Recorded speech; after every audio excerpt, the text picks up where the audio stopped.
जय भीम दोस्तों, हमारे YouTube चैनल नेटिव इंडियन में आप सभी का बहुत बहुत स्वागत है। दोस्तों, भारत के गृह मंत्री और भारतीय जनता पार्टी के प्रमुख नेता अमित शाह, जिन्होंने कुछ समय पहले बाबा साहब को लेकर अभद्र टिप्पणी की थी, जिसके कारण उनके खिलाफ काफी विरोध प्रदर्शन हुए थे। अम्बेडकर वादियों द्वारा उनके खिलाफ किया गया विरोध प्रदर्शन जायज था, क्योंकि उन्होंने एक ऐसे महानायक की छवि धूमिल करने की कोशिश की थी जो इस देश के लिए हीरा है, जिनके योगदानों का ना तो आदि है और न ही अंत। 12 तारीख को भगवान बुद्ध का जन्म दिवस है, जिसे पूरा विश्व बुद्ध पूर्णिमा के रूप में मनाता है। इसी के उपलक्ष्य में अमित शाह ने कुछ ऐसा कहा है जिसे सुनकर आपके होश उड़ जाएंगे। आज हम इसी टॉपिक पर विस्तार पूर्वक चर्चा करेंगे। मैं चाहूंगा कि आप लोग इस वीडियो को अधिक से अधिक लोगों तक पहुंचाने में हमारी मदद करें। इसके लिए आप लोग इस वीडियो को लाइक और हमारे YouTube चैनल नेटिव इंडियन को सब्सक्राइब कर सकते हैं, जिससे वीडियो का एंगेजमेंट बढ़ेगा और YouTube इस वीडियो को अधिक से अधिक लोगों तक पहुंचाने में हमारी मदद करेगा। दोस्तों, हम आपको अमित शाह के उस बयान के बारे में बताने से पहले भगवान बुद्ध के बारे में कुछ बेहद महत्वपूर्ण जानकारी देना चाहेंगे। भगवान बुद्ध, जिन्हें सिद्धार्थ गौतम या शाक्य मुनि के नाम से भी जाना जाता है, न केवल एक महान आध्यात्मिक गुरु थे, बल्कि मानवता के लिए शांति और ज्ञान का प्रतीक भी थे।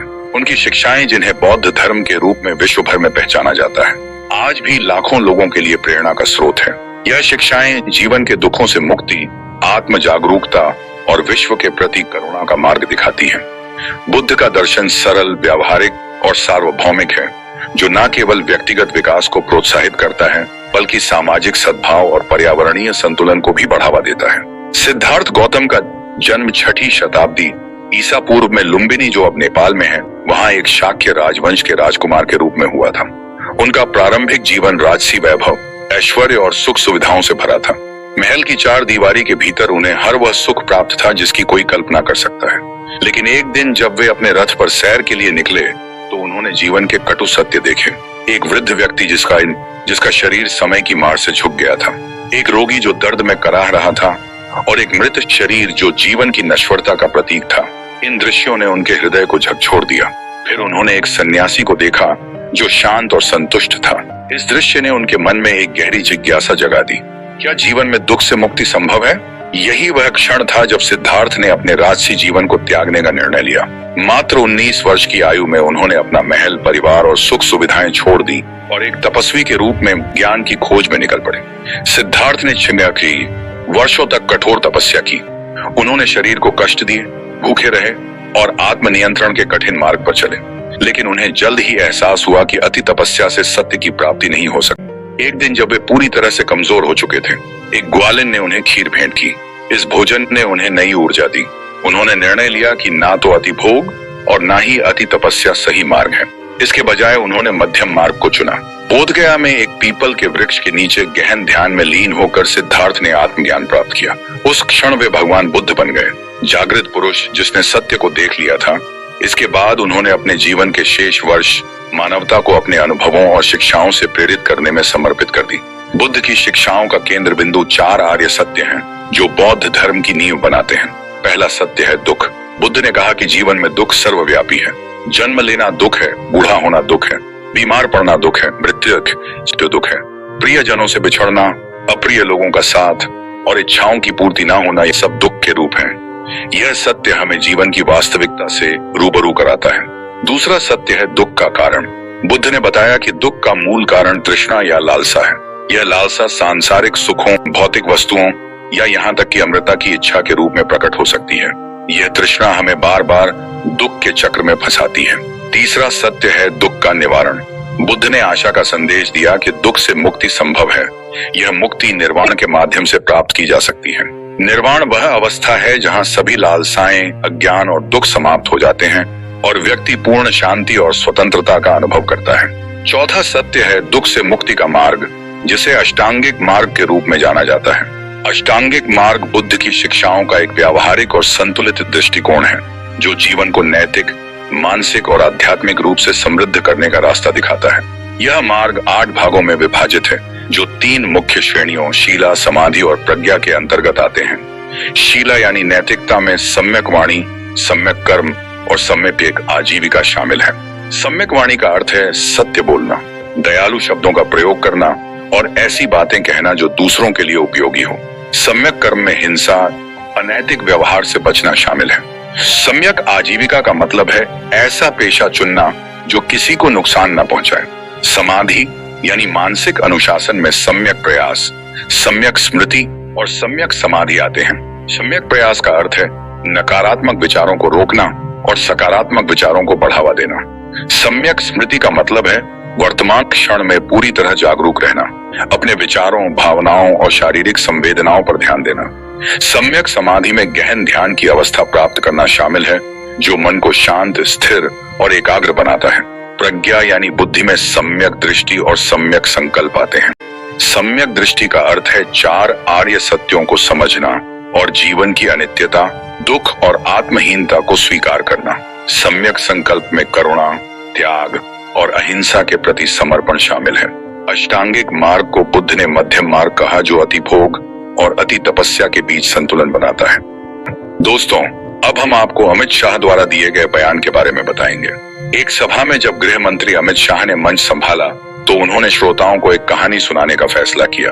एक ऐसी कहानी जो उनके दावे के अनुसार भगवान बुद्ध की शिक्षाओं से प्रेरित थी।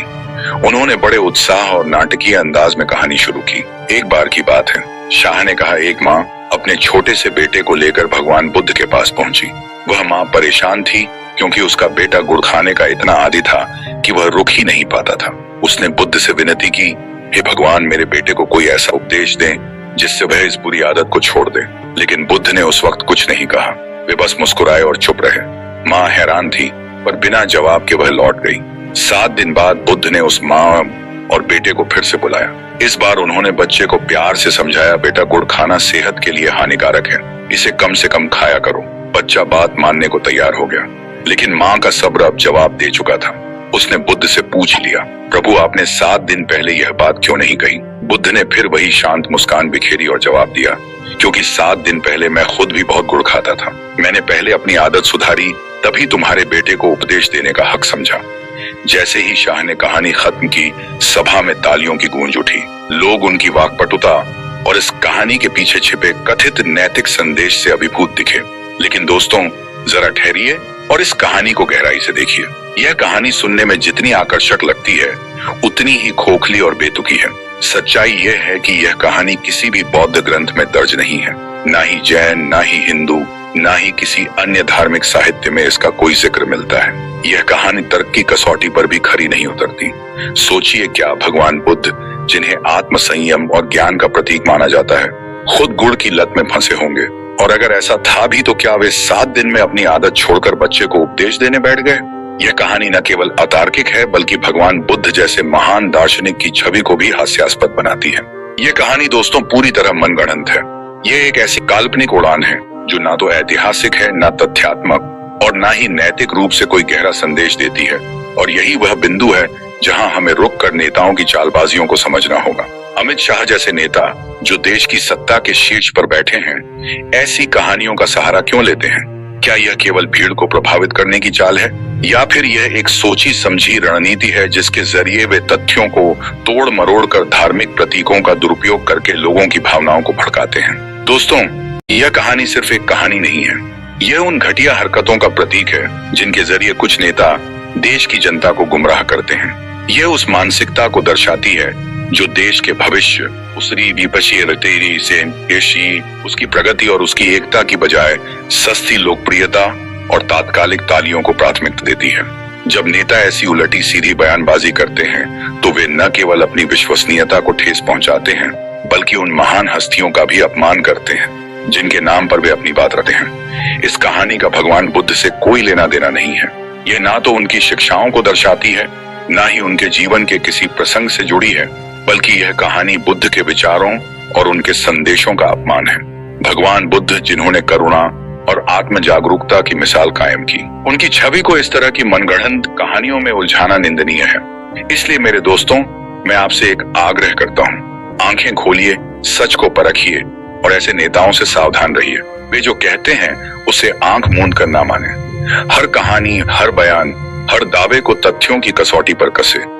देश का भविष्य हमारी जागरूकता पर टिका है। अमित शाह की यह कहानी सिर्फ एक झूठी कहानी नहीं, बल्कि एक चेतावनी है। एक चेतावनी की हमें सत्य और असत्य के बीच फर्क करना सीखना होगा। आइए हम सब मिलकर इस देश को ऐसी बयानबाजियों से मुक्त करें और एक सचेत समझदार समाज का निर्माण करें। दोस्तों, अमित शाह की इस कहानी को लेकर आपका क्या कहना है? हमें कमेंट करके जरूर बताएं। हमें आपके ओपिनियन का इंतजार रहेगा।